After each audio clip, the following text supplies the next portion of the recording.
नजरें जमा करने के लिए। कंसंट्रेशन के साथ थोड़ा ध्यान दीजिएगा, नया टॉपिक हम लोग शुरू करने वाले हैं आज, है ना।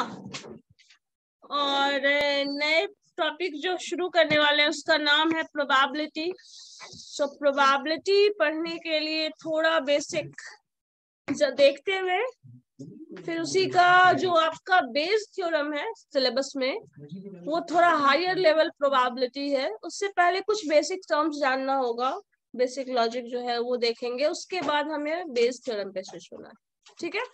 एंड बेस थ्योरम पे जाने से पहले बहुत सारा प्रोबेबिलिटी का एस्पेक्ट है जो देखना होगा, तो फिर उस चीज को पहले समझ लो, उसके बाद वहां पे स्विच होना। टर्म्स क्या क्या है वो अच्छे से एकदम याद कर लीजिए, क्योंकि हर टर्म को डिफाइन करना लिखना पॉसिबल नहीं है। अगर वैसा करोगे तो वो बहुत ही लेंदी हो जाएगा, ठीक है। वो बहुत ही लेंदी अपने आप में ही एक बड़ा चैप्टर है। अगर कहा जाए तो बेस थ्योरम को पढ़ने के पहले 2 से 3 प्रोबेबिलिटी का चैप्टर पढ़ना पड़ता है, फिर आप बेस थ्योरम को पढ़ने के कंडीशन में आते हैं। तो उस पूरे को डिटेल में पढ़ोगे, हाँ यूनिट 2 अगर उसको पूरा डिटेल में पढ़ोगे तो वो खुद 1 महीने के ऊपर का सेशन है, लेकिन उसको वैसे हमें नहीं जानना, उसका वो पोर्शन पढ़ना है जो यूज करने वाले हैं बेस थ्योरम में। तो बस टर्म्स जानना है, कैसे डिफाइन करते हैं वो जानना है, और इसके लिए बस बहुत अच्छे से ध्यान से सुनो, क्लास में प्रैक्टिस करो, उसके बाद वो कंडीशन अपने आप आ जाएगा कि कैसे सॉल्व करना है बेस थ्योरम के प्रॉब्लम को। तो आज हमसे प्रोबेबिलिटी का basic concept, probability calculation, simple, conditional, ये चीज क्वेश्चन बताएंगे, ठीक है। क्लियर है ये? उस सब जब पढ़ लोगे, उन सबको सारे अच्छे से समझ जाओगे, तब आप बेस थ्योरम को समझने के कंडीशन में आएंगे, उसके पहले समझ में नहीं आएगा, ठीक है। क्लियर है ये चीज? सो अब प्रोबेबिलिटी टर्म जो लोग मैथमेटिक्स का थोड़ा बेसिक भी पढ़े हो, टिल 10th भी आप प्रोबेबिलिटी पढ़ते हैं, तो मुझे उसके बेसिस पे इतना कोई बता सकता है प्रोबेबिलिटी है क्या, मैथमेटिकली हम उसको डिफाइन कैसे करते हैं? कोई भी? सिर्फ डिफाइन कैसे करते हैं प्रोबेबिलिटी को? Anyone? Something is not certain, may be पे जो चलता है, मे बी पे तो सब कुछ पूरा जिंदगी ही चलता है। Anything is not certain, only death is certain. Life अगर है, डेथ सर्टेन है, उसके सिवा कुछ सर्टेन नहीं। In between birth and death सब कुछ ही अनसर्टेन है। प्रोबेबिलिटी का वो कॉन्सेप्ट हम देखना चाहते हैं, पढ़ना चाहते हैं, पढ़ते हैं जो, दैट इज मैथमेटिकल टर्म होता है, जिसको आप मैथमेटिकली मेजर कर पाओ। हेड और टेल चलो एक प्रोबेबिलिटी है, it is an example of that. Chances, occurrence of any event, exam देंगे, पास करेंगे या फेल करेंगे, और कुछ भी ऑप्शन है? नहीं है। जब ऑप्शन दूसरा नहीं है तो या तो पास करने वाले हो या तो फेल करने वाले हो। तो 2 ऑप्शन हो सकता है, क्या हो सकता है? या तो पास, सक्सेस और फेलियर, यू कैन से। अब सक्सेस और फेलियर में दोनों ही एक साथ अगर हो जाए, इज इट पॉसिबल? नहीं। सो पॉसिबल नहीं है तो कोई एक ही होगा। तो एक होगा कितने में? 2 आउटकम्स में से एक पॉसिबल है। So what is the probability? That is 1/2। ठीक है, यही कॉन्सेप्ट है। इसको मैंने मैथमेटिकली डिराइव करके नहीं बताया, बस उसको लॉजिकली कंस्ट्रक्ट करके बताया, स्टेटमेंट से कंक्लूजन निकाल के बताया है। आपके पास, आप एग्जाम दे रहे हो, टोटल पॉसिबिलिटीज एनालाइज करो पहले, क्या क्या ऑप्शंस आएंगे। सो 2 पॉसिबल आउटकम है, आइदर फेलियर और सक्सेस, बस यही 2 ऑप्शन है। अब इसमें से कोई अकर होगा, पास और फेल तुम बोलोगे हम दोनों हो चुके हैं, क्या ये चांस है पॉसिबल? नहीं हो सकता। So there is one and only one probability. और कितने में एक आ रहा है? 2 में एक आ रहा है। सो प्रोबेबिलिटी को 1/2 रिप्रेजेंट करते हैं, जो कि 50% चांस शो करता है, ठीक है। ये बस स्टेटमेंट के बेसिस पे मैंने, जिसको मैथ नहीं पता उसके लिए है।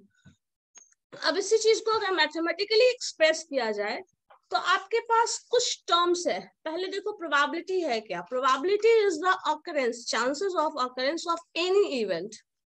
एनी इवेंट, कोई भी इवेंट के अकरेंस के चांसेस जो कि अगर कुछ भी होगा, अब बताओ एग्जाम पास कर जाएंगे, ठीक है, जॉब लग जाएगा, इन दोनों का रिलेशन है क्या? कुछ नहीं है।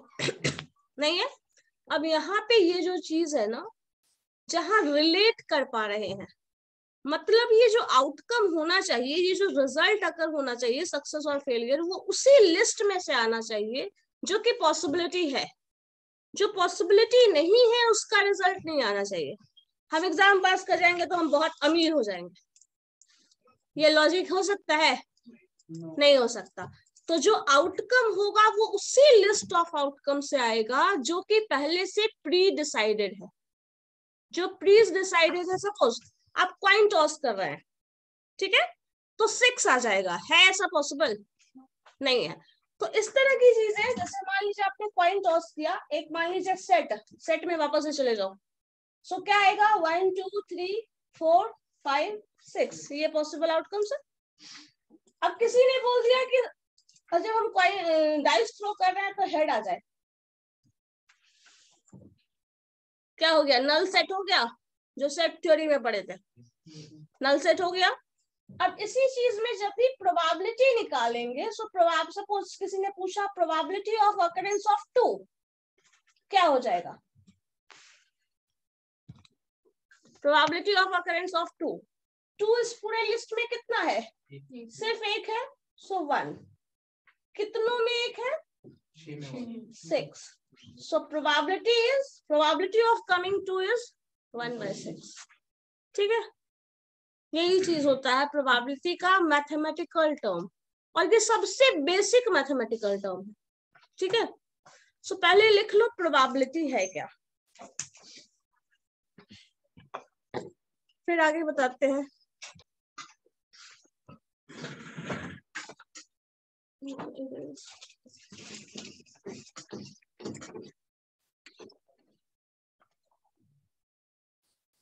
लास्ट डे मैंने क्लास है तो उसके बाद कुछ भी नहीं लिखा था इसमें। क्या हुआ? हो गया। देखिए, probability is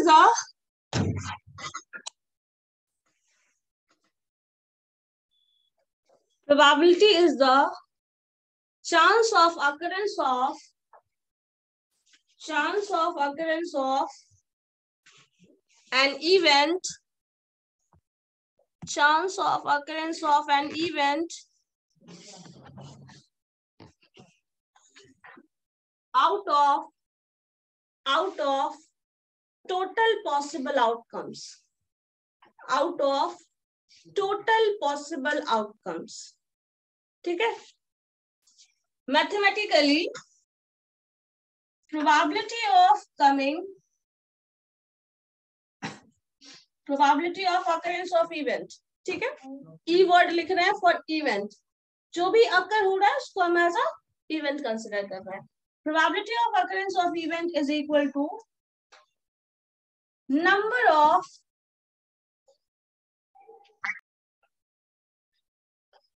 favorable cases divided by total number of exhaustive cases। यहाँ हम थोड़ा मैथमेटिकल टर्म लिख दिए हैं, एक्सप्लेन करते हैं उसको। Probability of occurrence of an event, किसी भी इवेंट को अकर होने का प्रोबेबिलिटी होता है, that is equal to total number of favourable cases divided by total number of exhaustive cases. ठीक है, इसका एक एग्जांपल जो भी मैंने दिया था उसको आप लिख सकते हैं, जो कि था, मान लीजिए ई है, एक सेट ए है जो कि 1 2 3 4 5 6 डाइस थ्रोइंग एक्सपेरिमेंट का है, 1 2 3 4 5 6।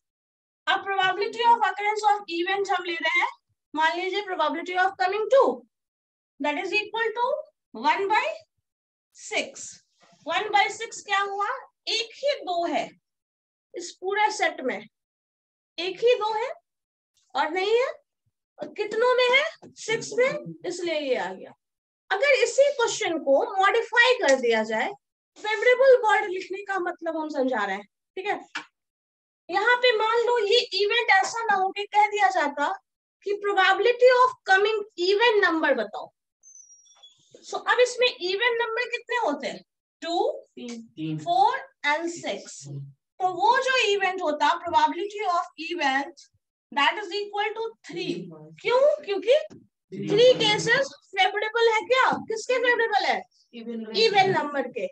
कितनों में? 6 में। आंसर 2/2 कौन बोल रहा है? ठीक है। सो फेवरेबल केस का मतलब ये हुआ ऐसा हो सकता है, सिर्फ एक फेवरेबल हो ऐसा जरूरी नहीं है, एक से ज्यादा भी फेवरेबल केसेस हो सकते हैं। और एग्जॉस्टिव केस कहने का मतलब है total possible cases. Dice throw करोगे इसके सिवा तो कुछ नहीं आएगा, और कुछ आने का चांस है? 7 आ सकता है, 8 आ सकता है, नहीं आ सकता। सो बाकी के चांसेस बिल्कुल खत्म हो गए। तो exhaustive word is for the list of objects. इसको कहीं ना कहीं समझना पूरा का पूरा union, this is the union set. अगर सेट से कंपेयर करो तो ये पूरा का पूरा यूनियन सेट हो जाएगा, ठीक है। और ये जो फेवरेबल वाला होता है that is the subset. Compare करिएगा, कंपैरेटिव स्टडी अगर करना है तो समझ लीजिए इस चीज को, बस वही है, this is the subset and this is the exhaustive case. जो है वो पूरा का पूरा यूनियन होता है। सो ये ऐसा होगा, ठीक है। कोई डाउट है तो बताओ। अगर इसमें इम्पॉसिबल इवेंट ढूंढना हो तो बोल दे। बताओ प्रोबेबिलिटी ऑफ कमिंग हेड बताओ। हाँ, डाइस थ्रो कर रहे हो, हेड आएगा? आएगा ही नहीं, नल सेट। प्रोबेबिलिटी के टर्म में प्रोबेबिलिटी 0, ठीक है। अब यहाँ पे एक चीज जो है बहुत इंपॉर्टेंट है इन टर्म्स ऑफ प्रोबेबिलिटी। जब आप बात करते हैं तो प्रोबेबिलिटी में देखो 2 केसेस होते हैं, 2 इंपॉर्टेंट एक्सट्रीम कंडीशन होता है जो बहुत आसान है समझना। आप क्या कर सकते हैं प्रोबेबिलिटी वाले केस में? सपोज एग्जाम पास करने वाले या फेल करने वाले, सबसे अच्छा एग्जांपल है हेड टेल का, याद रखो, या सक्सेस फेलियर याद रखो, जहां 2 पॉसिबल आउटकम है, या तो पास कर गए या तो फेल हो गए। 2 ऑप्शन है एक्सट्रीम कंडीशन वाला। तो अब मान लो यहाँ पे क्या होगा, इसमें से सपोज ये जो केस है इन सब में से कुछ भी नहीं होगा, ऐसा भी हो सकता है। तो अगर इन सब में से कुछ नहीं होगा, मान लीजिए मैंने जैसे अभी जस्ट क्वेश्चन पूछा था, प्रोबेबिलिटी ऑफ कमिंग हेड क्या होगा? 0 होगा। क्यों? क्योंकि इसमें जो फेवरेबल केसेस जो है ना वो क्या हो गया? 0। कितनों में? टोटल 6 में। So ultimately the answer is 0।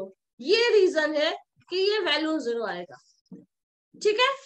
अब अगर पूछ दिया जाए कि ये जो फेवरेबल केसेस है उसमें कोई भी सारा पॉसिबल केस आ जाए, सब पॉसिबल आ जाए, सारे पॉसिबिलिटीज आ जाए, तो क्या हो सकता है? इसी इवेंट को बोल सकते हो all the number between 1 and 6। Suppose event ये हो कि आपको वैल्यू चाहिए मैथमेटिकल जो कि 1 से लेके 6 तक सारा नंबर ले जाए, तो अब क्या हो जाएगा? Total 6 divided by 6 ultimately the 1। 6 बोलने का क्या था? टोटल फेवरेबल केसेस, मतलब वो सारे नंबर्स जो 1 से 6 तक लाई करते हैं वो सारा इवेंट में है, और टोटल 6 है वो भी है, तो 6 डिवाइडेड बाय 6 अल्टीमेटली 1। तो ये जो 0 और 1 है ना, this is the extreme condition, ठीक है। जो एक्सट्रीम कंडीशन है, या तो प्रोबेबिलिटी अगर 0 हो गई या तो 1 हो गया, तो ये दोनों ही एक्सट्रीम कंडीशन है। अब एक्सट्रीम कंडीशन कहने का मतलब क्या है? जो 0 हो जाएगा, ध्यान से देखो, वो कभी होगा ही नहीं, क्योंकि मैंने क्या कहा था इसमें हेड आने की बात। अगर प्रोबेबिलिटी किसी भी चीज की 0 है, that means that is never going to happen, वो कभी होगा ही नहीं, कभी भी नहीं पॉसिबल है, क्योंकि आपने भी इस लिस्ट में बोला है कि क्या हेड आने की बात, जो कि कभी आएगा ही नहीं। एग्जाम नहीं दिए, पास कर गए, इज इट पॉसिबल? है ही नहीं। तो अब ऐसे केसेस में 0 अगर प्रोबेबिलिटी है, कहीं भी दिख जाए probability is 0, that means that is impossible, वो होगा ही नहीं। अगर प्रोबेबिलिटी 1 आ जाए, दैट विल सर्टेनली हैपन, वो हमेशा होगा ही होगा, श्योरली है कि होगा, और ऑप्शन नहीं है। मान लो यहाँ पे इस पूरे 6 का 6 सारा पॉसिबल आउटकम 6/6 क्या आ रहा है 1, और वो अगर आप डाइस थ्रो कर रहे हैं तो इन 6 के 6 ही नंबर आएगा, और कुछ तो आएगा ही नहीं। और सारे पॉसिबिलिटीज की बोल रहे हो तो सभी आ जाएगा, कोई ना कोई तो आएगा ही, श्योर है। तो जब ऐसा केस होगा तो वो 100% श्योरिटी है कि वो होगा। Probability 1 means that is surely going to happen, probability 0 means वो कभी नहीं होगा। तो एक्चुअल जो हम प्रोबेबिलिटी पढ़ते हैं वो हम इन बिटवीन 0 to 1 पढ़ते हैं। ये इक्वलिटी वाला टर्म हटा दो, क्योंकि अगर ये इक्वलिटी है, जो रेंज ऑफ प्रोबेबिलिटी है वो ये है 0 से लेके 1 तक। लेकिन जो हम स्टडी करते हैं, जिसका एक्चुअल स्टडी किया जाता है, वो ये इक्वलिटी वाला कॉन्सेप्ट हट जाता है। मतलब अगर आपको प्रोबेबिलिटी पढ़ना है, क्वेश्चन सॉल्व करना है, तो हमेशा 0 और 1 के बीच में होगा। 0 और 1 हो गया तो पढ़ना ही नहीं है, क्योंकि 0 है तो वो कभी होगा नहीं, और 1 है तो वो होकर ही रहेगा, आप पढ़ो या ना पढ़ो, क्योंकि कैलकुलेशन आपको करने की जरूरत नहीं है। उस केस में 0 और 1 के केस में कैलकुलेशन की जरूरत नहीं पड़ती। इन बिटवीन प्रोबेबिलिटी में हम कैलकुलेशन करते हैं। तो रेंज ऑफ प्रोबेबिलिटी जो है वो ये पूरा है। बट जो हम पढ़ते हैं और जिसमें हमें डिटेल में स्टडी करने की जरूरत है, that is in between 0 to 1। ठीक है, यहाँ पे पॉइंट करके लिख लीजिए। The range of the probability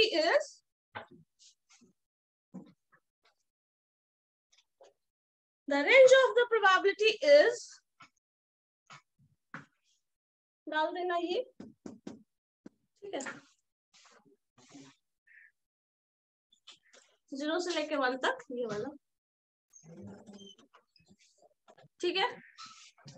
next point में ये भी डाल दीजिए, if probability of event PE लिख दिया करो, probability of event is 0, then that event is never going to happen.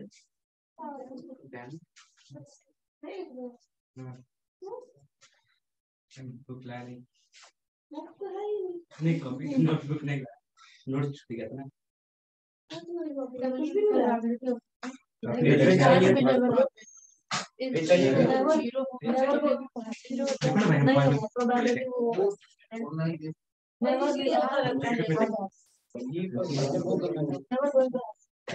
ठीक है, probability 0, that means that is never going to happen. Note करते चले जाओ, मुझे पता है सब क्या होता है, हमको आपसे ज्यादा पता है आप क्या करेंगे। If probability is 0, then that event is never going to happen, or that is impossible event, or that is impossible event। ठीक है, impossible है। मैम फिर से एक बार कहाँ तक लिखे हो? दैट के बाद That is impossible event।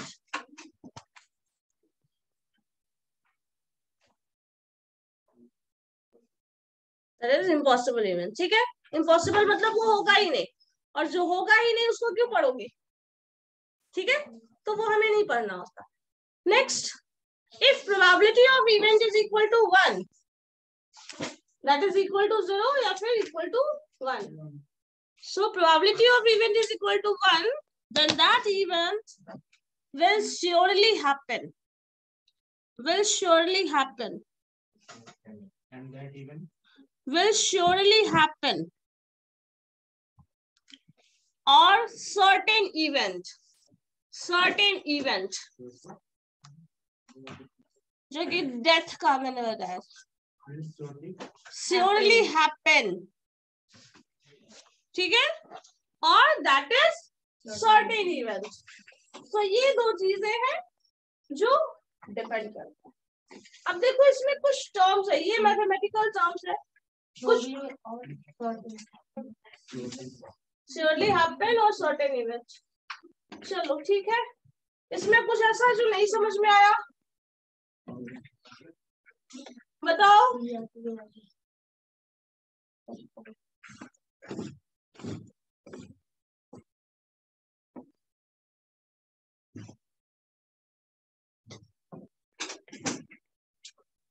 तुम्हारी रफ कॉपी का है?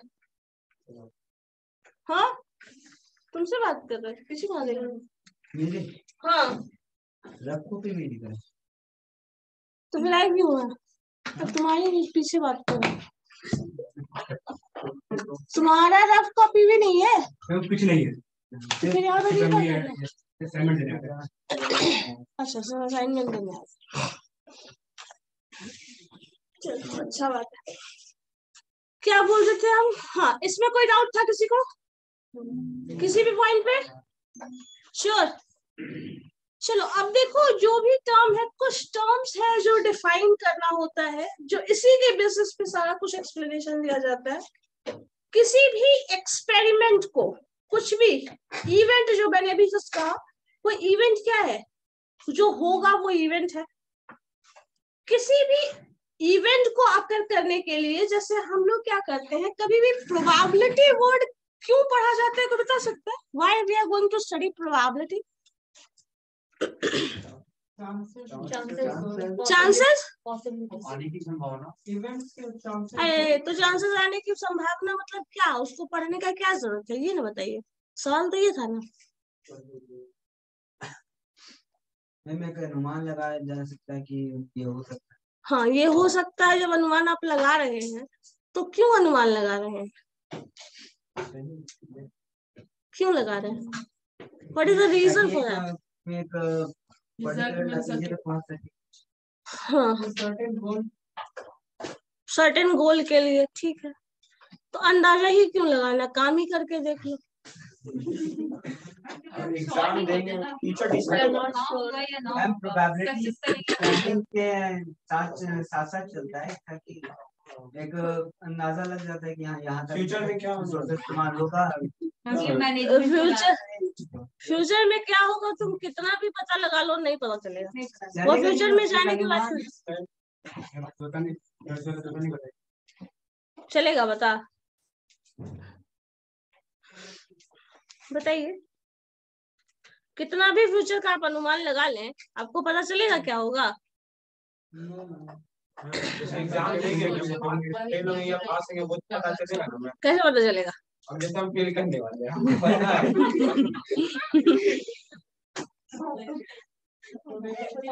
कंफर्म प्रोबेबिलिटी नहीं होगा। जब कंफर्मेशन है तो फिर तो प्रोबेबिलिटी का कॉन्सेप्ट खत्म, सर्टेन इवेंट है। अब इसका नहीं बनाना है।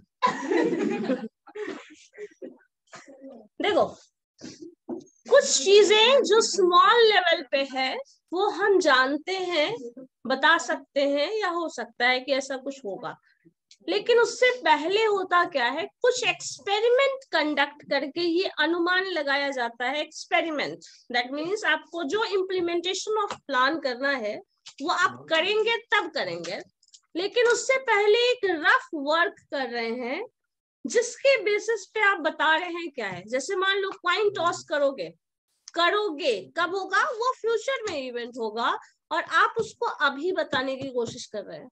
या फिर कोई एक्सपेरिमेंट कंडक्ट कर रहे हैं, जैसे बड़े लेवल पे बहुत सारा कुछ काम करना है, गवर्नमेंट को भी बहुत कुछ इम्प्लीमेंट करना होता है, प्लान अपना इम्प्लीमेंटेशन करती है, जब भी उसके बेसिस पे स्मॉल लेवल पे पायलट प्रोजेक्ट का काम करती है। ठीक है, तो जब आप स्मॉल लेवल पे करते हैं तो देखते हैं उसका सक्सेस रेट क्या है, किस तरह से वर्क हो रहा है, कैसा उसका वेरिएशन, एवरेज, व्हाटएवर जो भी है, वो सारा डिटेल स्टडी करती है। फिर उसका फर्दर प्रोसेसिंग जो भी होना है वो होगा। तो हाँ, एज अ डेमो उसी को ट्रायल मैंने कहा। तो अब ये जो होता है क्या, वो जो भी होगा वो फ्यूचर में होगा। मान लो अगर कॉइन टॉस करने की बात हम करते हैं, तो मैंने कॉइन टॉस कर लिया तो रिजल्ट तो अभी आ गया, तो हम प्रोबेबिलिटी की बात नहीं करेंगे।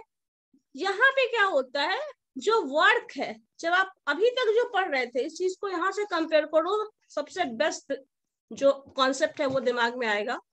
जब आप डेटा एनालिसिस करते हैं, जो फर्स्ट पार्ट में पढ़ रहे थे, जब वो करते हैं तो आपके पास सारा कुछ ऑलरेडी होया हुआ है, आपको डेटा को एनालाइज करना है। जो वर्क था वो पास्ट में हो चुका है, आप उसको एनालाइज कर रहे हो अभी।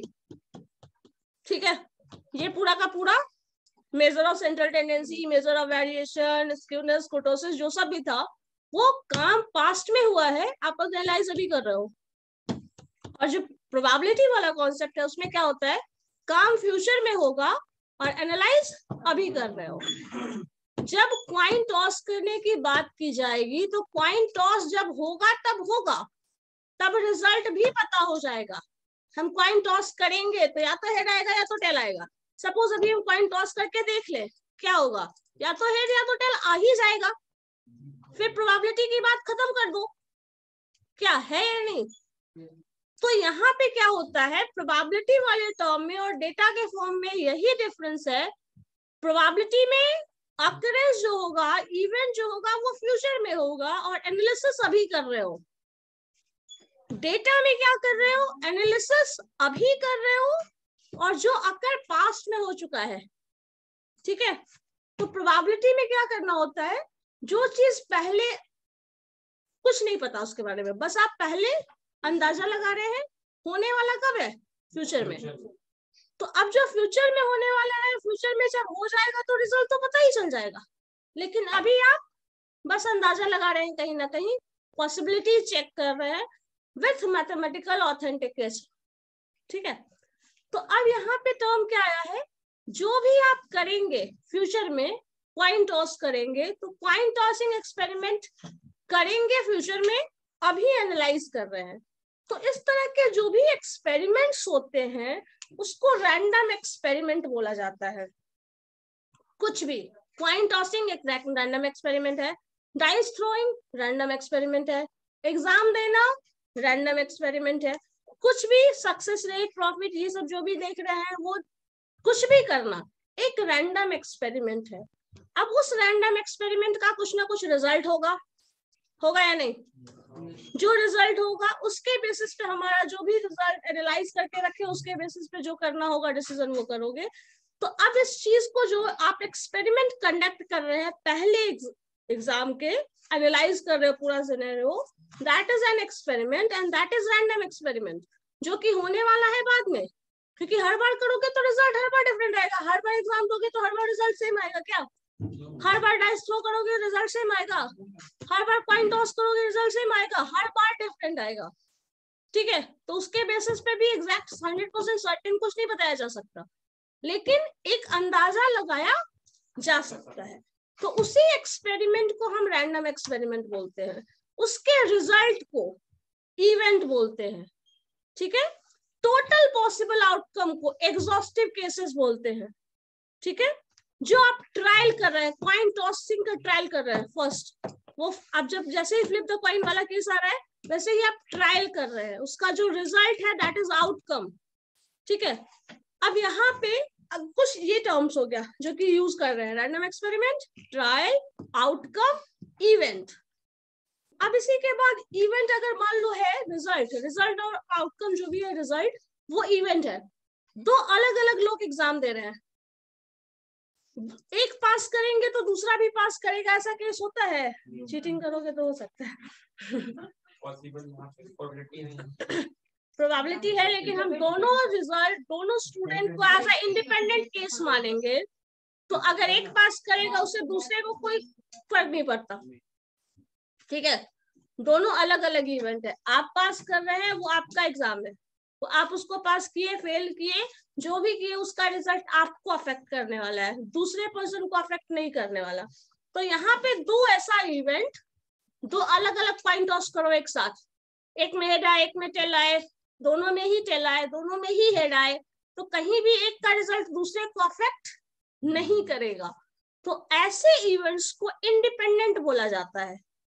सेम भी तो आ सकता है, सेम आएगा भी तो क्या फर्क पड़ता है, दोनों का रिजल्ट, तुम रिजल्ट लेके अपने घर जाओगे, दूसरा रिजल्ट लेके अपने घर जाएगा, तुमको जॉब मिला तो तुमको फायदा है, उसको जॉब मिला उसको फायदा है, हो सकता है किसी को भी ना मिला, हो सकता है दोनों को ही मिल गया, तो दोनों का अलग अलग टर्म है। ऐसा नहीं है कि आपके रिजल्ट से दूसरे को अफेक्ट होने वाला है, कहीं नहीं होता है, होगा। आपको एग्जाम दिया, रिजल्ट आ गया, आपको जॉब हो गया, दूसरे को नहीं हुआ, या फिर उसको हो गया तुमको भी हो गया, तो उससे ऐसा हो सकता है कि दोनों का ही अफेक्ट करे रिजल्ट एक दूसरे का। तुम अपना नंबर कुछ उसको दे दो, ऐसा तो ऑप्शन नहीं है ना। सो यहाँ पे ये चीज अगर है कि दो अलग अलग इंडिपेंडेंट, इसको अगर आप रिजल्ट से छोड़ के पॉइंट ही टॉस अलग अलग कर लो, दो अलग अलग पॉइंट टॉस कर रहे हो, इसमें हेड आया दूसरे में टेल आया, दोनों में ही टेल आया, दोनों में ही हेड आया, क्या हो रहा है, उससे क्या फर्क पड़ेगा? दोनों अलग अलग पॉइंट है, दोनों का रिजल्ट अलग अलग होगा, आप एनालाइज भी अलग करेंगे। तो अगर ऐसे रिजल्ट्स होते हैं तो उसको हम इंडिपेंडेंट बोलते हैं। अगर अफेक्ट करता है तो वो इंडिपेंडेंट नहीं है, अगर वो अफेक्ट नहीं करता तो वो इंडिपेंडेंट है। ठीक है, इस चीज को समझ लो। ठीक है, मतलब two events are said to be independent when the result of one is not going to affect the result of others. नहीं अगर अफेक्ट करेगा तो इंडिपेंडेंट है, अगर अफेक्ट करता है तो वो इंडिपेंडेंट नहीं है। That means there is a dependent event, ऐसा हो सकता है। बट अगर इंडिपेंडेंट है मतलब समझ लीजिए दोनों का रिजल्ट एक दूसरे को अफेक्ट नहीं कर रहा है। ठीक है, क्लियर है? Exhaustive case. हाँ, एक टर्म आता है किसी एक को अकर होने पे दूसरा, सपोज जैसे अभी जस्ट मैंने ये टर्म यूज भी किया है, पास और फेल एक साथ हो सकता है, या तो पास या तो फेल होगे, दोनों साथ में होंगे तो ऐसा संभव नहीं है। तो यहाँ पे एक टर्म आता है mutually exclusive event. Mutually exclusive event का मतलब ये हुआ, अगर कोई एक इवेंट अकर हो चुका है तो दूसरे इवेंट के अकरेंस के चांसेस खत्म, जीरो। जैसे अगर इवेंट नंबर आ चुका है तो प्रोबेबिलिटी ऑफ कमिंग 3 क्या हो जाएगा? खत्म है, नहीं हो सकता, जीरो। सो ये चीज है म्यूचुअली एक्सक्लूसिव इवेंट। मतलब अगर आप एग्जाम में पास हो चुके हैं, पास में हम लिस्ट में आपका नाम देख चुके हैं, तो फेल वाले लिस्ट में आपका नाम नहीं होगा, श्योर है। और अगर फेल में है तो पास में नहीं होगा। तो ये जो चीज है इसको बोलते हैं म्यूचुअली एक्सक्लूसिव इवेंट। ठीक है, म्यूचुअली एक्सक्लूसिव। जो इसमें लिखा था वो था exhaustive. Exhaustive means total possible. Exclusive और म्यूचुअली एक्सक्लूसिव मीन्स एक अगर अकर हो चुका है तो दूसरा अकर नहीं होगा। 100% श्योर है कि वो अकर नहीं होगा। जैसे सक्सेस और फेलियर साथ साथ एग्जिस्ट नहीं करेगा। सक्सेस है तो फेलियर नहीं है, फेलियर है तो सक्सेस नहीं है। So that is mutually exclusive event. तो ये चीज यहाँ पे समझना होगा। जैसे ऑड और इवन दोनों एक साथ चलेगा, अकरेंस ऑफ ऑड इवेंट तो इवन नहीं आएगा, इवन आया तो ऑड। सो ये कुछ टर्म्स है जो जानना था। ठीक है, अब इसके बाद है प्रोबेबिलिटी ऑफ, इसमें दो टर्म इसके बाद आता है जो कि है एडिशन थ्योरम और मल्टीप्लिकेशन थ्योरम ऑफ प्रोबेबिलिटी। ठीक है, addition theorem and multiplication theorem of probability. Addition theorem में क्या है, मैंने मान लो ए लिखा, ठीक है, ए, और ए जो सेट है that is what 1 2 3 4 5 6। Probability of coming 1 क्या है 1/6।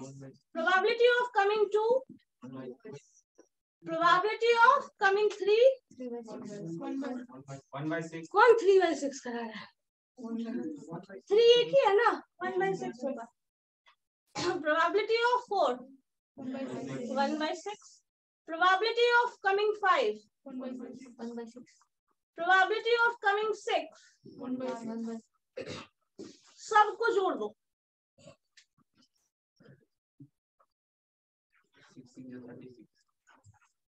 6 6 36 दिख रहा है, जोड़ना है।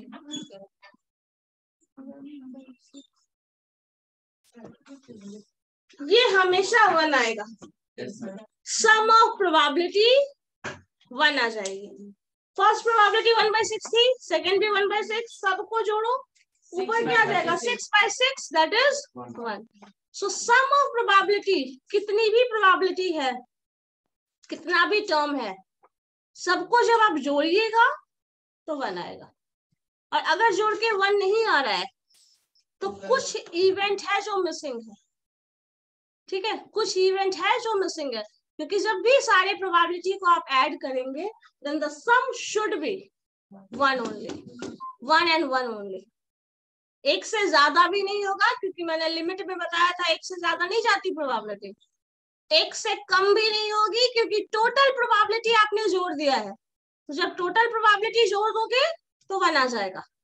ठीक है, एक से ज्यादा या एक से कम दोनों ही केसेस नहीं होने वाला है।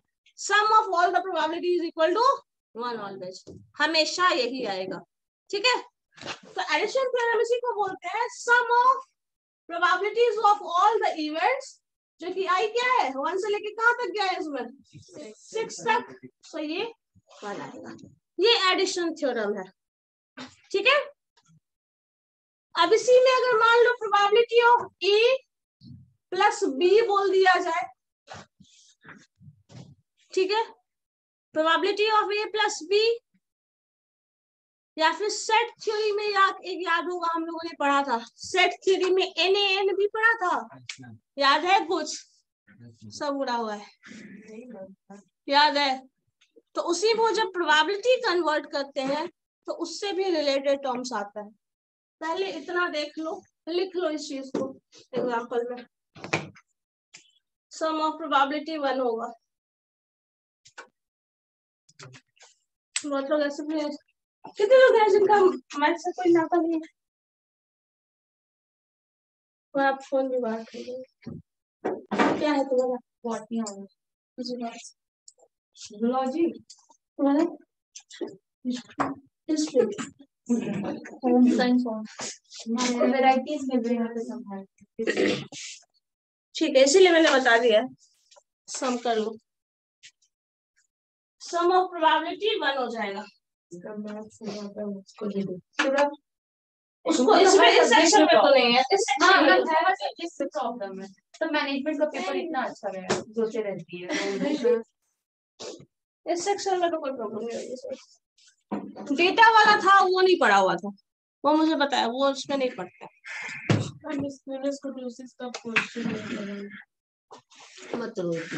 वो उसी पे बेल।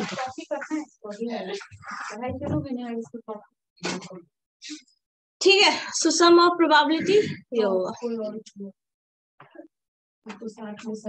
इतना क्रेडिट दे रहे हैं, छीन लेंगे। हो गया, ठीक है, इतना पल्ले पड़ गया। हाँ, यहाँ यही रहता है, और यहाँ से बाहर हम जाते हैं।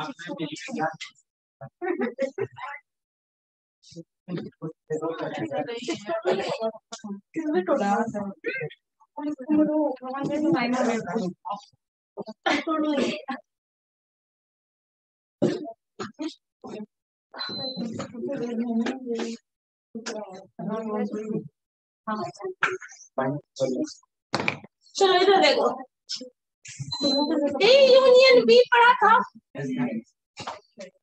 सो ए यूनियन बी अगर दो सेट है और probability of A union B पूछ दिया जाए, then that is equal to probability of A plus probability of B minus probability of A intersection B। अब इसमें से P हटा दो तो बाकी सब आई थिंक जानते हैं आप। प्रोबेबिलिटी ऑफ A को A टर्म था A plus B A intersection B, सब में प्रोबेबिलिटी इन्वॉल्व हो जाएगा, बस वही चीज है जो सेट थ्योरी का इंफॉर्मेशन था, NaNB लिखा हुआ था, वही था ना। So probability A union B का प्रोबेबिलिटी निकालना है, तो probability of A probability of B minus probability of A intersection B। ठीक है, क्लियर है? किसी में अगर 3 टर्म आ जाएगा तब भी वैसे ही बनेगा। यही एडिशन थ्योरम है जिसका प्रूफ हम बता देंगे, पहले रफ आइडिया इसका ले लो। ठीक है, ये है, और वो अगर इम्पोर्टेंट होगा प्रूफ वाला तब कराएंगे, नहीं तो फिर छोड़ देंगे। क्लियर है ये? सो ये भी लिख लीजिए, एडिशन थ्योरम करके डाल दीजिएगा, इसी को एडिशन थ्योरम बोलते हैं, एटलीस्ट इतना पता हो। जो लिखे वो दिया। मैम जो जिससे पहले फॉर्मूला लिखवाई थी, हाँ वो भी एडिशन था, बट कभी कभी एडिशन थ्योरम के प्रूफ की बात करता है तो ये वाला सेक्शन आता है, वो हम बता देंगे।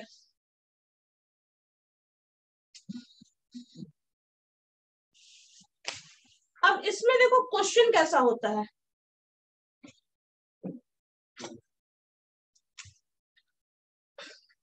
सपोज सेट ए बी, ठीक है, ये मान लो ए है बी है, ए इंटरसेक्शन बी आपको पता है, तो हम ऐसा करते हैं, हम ए का एक एग्जांपल ले लेते हैं 1 4 5, ठीक है। बी एक सेट ले लेते हैं, सपोज 1 6 9, ठीक है, क्लियर है। अब यहाँ पे ए बी मिल गया, तो आप ए इंटरसेक्शन बी तो निकाल ही सकते हो, जो कि क्या हो जाएगा 1। अब यहाँ पे ए यूनियन बी पूछ दिया, probability of A union B पूछ दिया, तो क्या होगा A union B is equal to इसकी प्रोबेबिलिटी ये टर्म, ठीक है। तो इसमें कितने पर्सन है एन काउंट करते हैं, तो कितना हुआ तो प्रोबेबिलिटी क्या हो जाएगी, चलो एक मिनट, यहाँ पे एक डिटेल और जा रहे हो तब करो, ये इतना तो ठीक है ना। ए बी सी हो गया। अब इसका जो देखो एक चीज यहाँ पे नोट करना है, पहले ए यूनियन बी निकाल लो, ए यूनियन बी वो क्या होगा 1 4 5 6 9, ठीक है।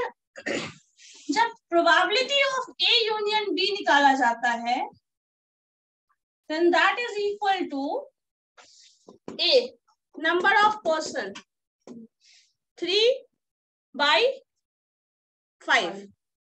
so यहाँ क्या लिखते हैं NA by N A union B, ये लिखा जाता है, ठीक है।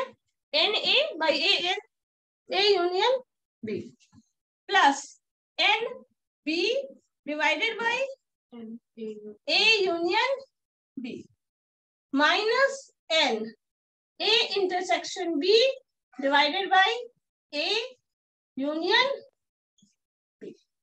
सॉल्व करने के लिए इस्तेमाल करना पड़ेगा, ठीक है। अब this is equal to N number of elements is A 3 divided by 5, so 3/5 plus 3/5 minus 1/5 क्या आ जाएगा 5/5 जो कि 1, ठीक है।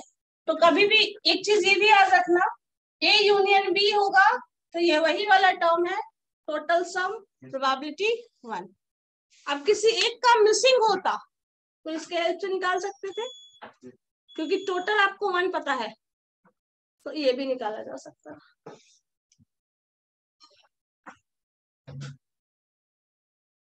सॉल्व इसी पे होगा मैम, ऊपर वाले पे उसमें भी होता है, इसमें भी होगा, दोनों कभी कभी प्रोबेबिलिटी, यहाँ ये भी ध्यान देना, प्रोबेबिलिटी के टर्म में दिया रहेगा तो ये होगा, नंबर ऑफ एलिमेंट के बेसिस पे दिया रहेगा तो ये होगा, दोनों ही टर्म यूज होता है, ठीक है। ठीक है,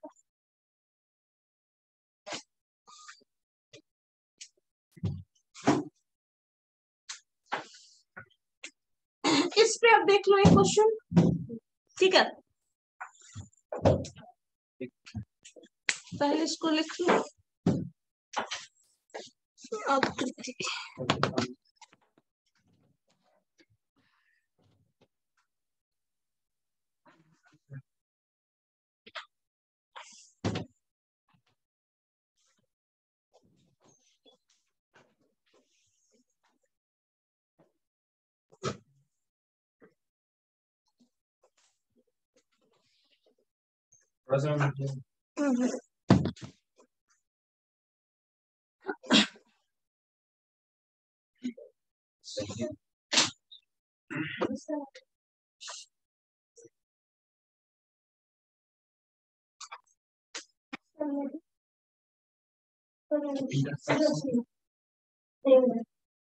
यहाँ पे करने नहीं हो गया है।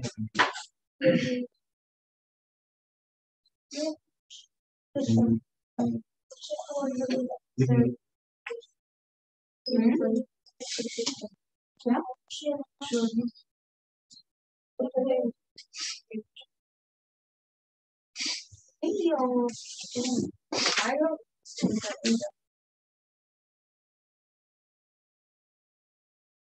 ठीक है, हो गया, बताए अब। नहीं मैम, हो गया, चलो। अगर P A is equal to 2/3 दिया हुआ है, ठीक है, P A probability of A 2/3 दिया हुआ है, और ए इंटरसेक्शन बी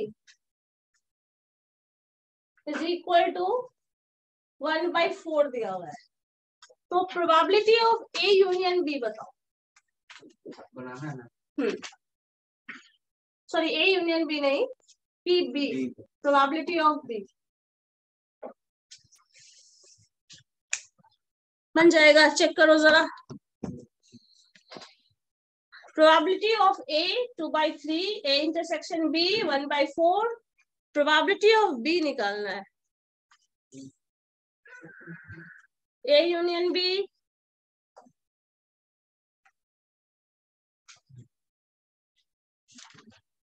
हमेशा 1 आता है। सिंप्लीफाई करो। अब तुम कैसे बनाओगे इसको भी, तुम समझ लोगे फोटो खींच के। हाँ, मुझे के लिए कुछ बनाएंगे। तो तुम क्या करोगे, झाड़ू पोछा करोगे? झाड़ू को 5/12। हाँ, 5/12 आ रहा है, देखे सर।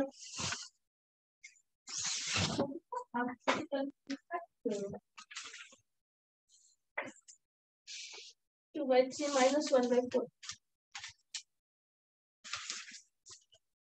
नहीं, सॉल्व भी तो होना चाहिए इसमें।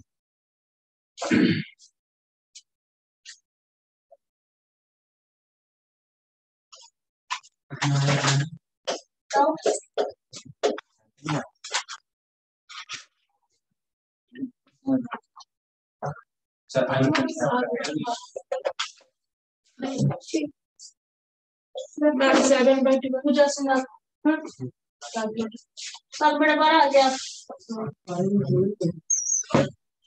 7/12 ठीक। 7/12 7/12 तुम लोग का 5/12 मतलब कहाँ कैलकुलेशन कर रहे हो तुम? क्या कर रहे हो रहा है? सत्यम क्या है? नहीं बना? फॉर्मूला ऊपर वाला लिखा हुआ है, इसी पे बनेगा।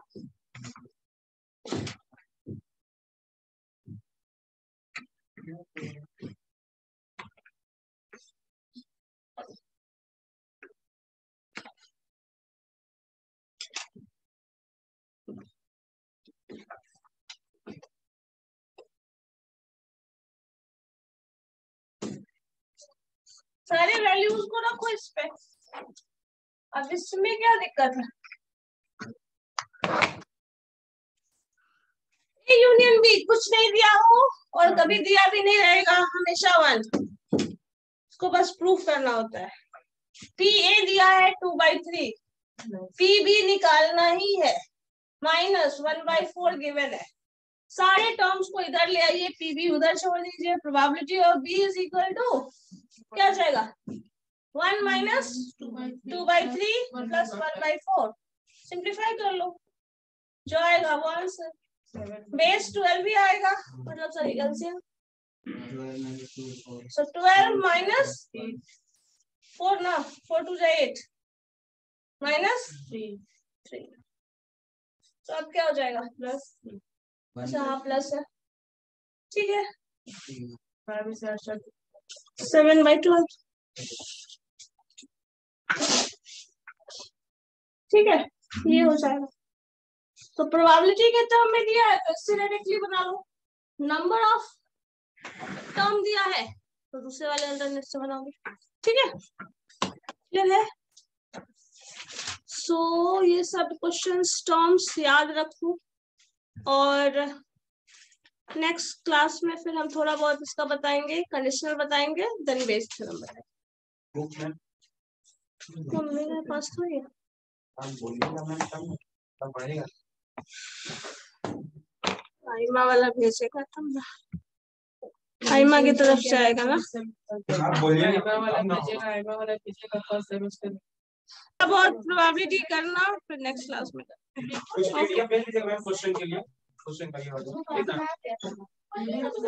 लाइब्रेरी में बनाओ ना, लाइब्रेरी में तो व्हाट्सएप कर दीजिएगा।